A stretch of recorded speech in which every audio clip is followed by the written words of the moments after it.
Just to welcome him because he deserves to live a long life, and having reached 60, my prayer is that he will continue to serve Nigeria in good health.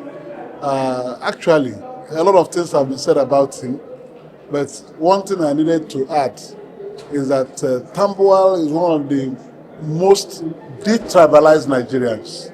Somebody who will not look at you as a Yoruba, as Igbo, as a Ijo, wherever you come from, you are his brother.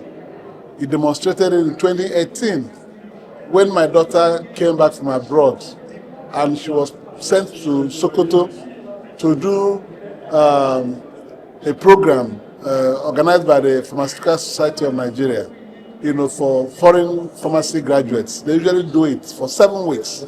And she was sent to Sokoto. I called Tambuwal, and he happily ordered that she should be given a guest house at the Sokoto Governor's Lodge, where she will stay for 7 weeks.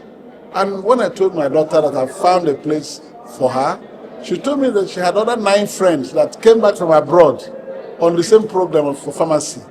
I called Tambuwal. I said, I'm lost. My daughter is now crying that her colleagues do not have a place to stay. He said, bring all of them. So he took all of them, 10 of them, housed them at the Governor's Lodge guest house. They stayed there for 7 weeks. They were fed, they were taken to school and brought back to the lodge at the end of the day. So I've not seen a man who could do that type of thing. And at that time, we were only friends. We knew ourselves. We were not close. But since then, he has become my very close brother because I could see his heart.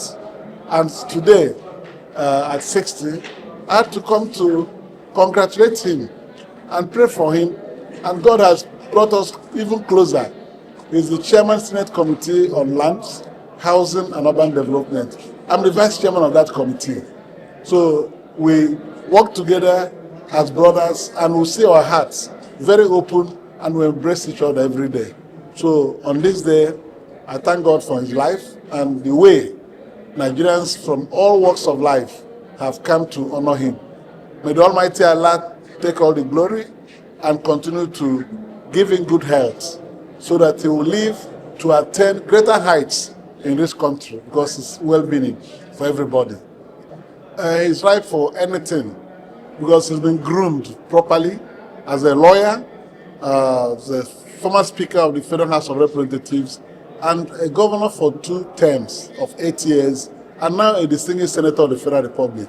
I don't know those who have more qualifications. So the important thing is let Allah guide him and lead him to wherever he will be. It's not by our statements, because many people will come here and tell you that detribalized Nigerians. When you give them the opportunity, they will mess the country up. And that is why I said that this tribute I made to him is most deserving, because you judge a man from what he has done, not by what he says he will do. So we need people who unify everybody in Nigeria. In any level of leadership, we have to strong division in Nigeria. And I think Tambuwal lives that type of life. He's one that is open to all, who wants to do. In the committee where I serve, this is the clerk of that committee standing behind me.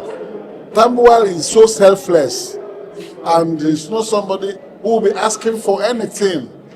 You push him to ask for something in the interest of other people, he will tell you, he will smile and tell you, never mind, let's take the situation the way it is. So he's somebody who is self-contented, somebody who is not pursuing primitive wealth, despite the opportunities he has had. If you stay around him, you see his simplicity and humility. So he's somebody, like one of the speakers said, let God give us more people like him in Nigeria. People who will remain level-headed and committed to the well-being of other people, not for themselves and their families. Thank you. Thank you.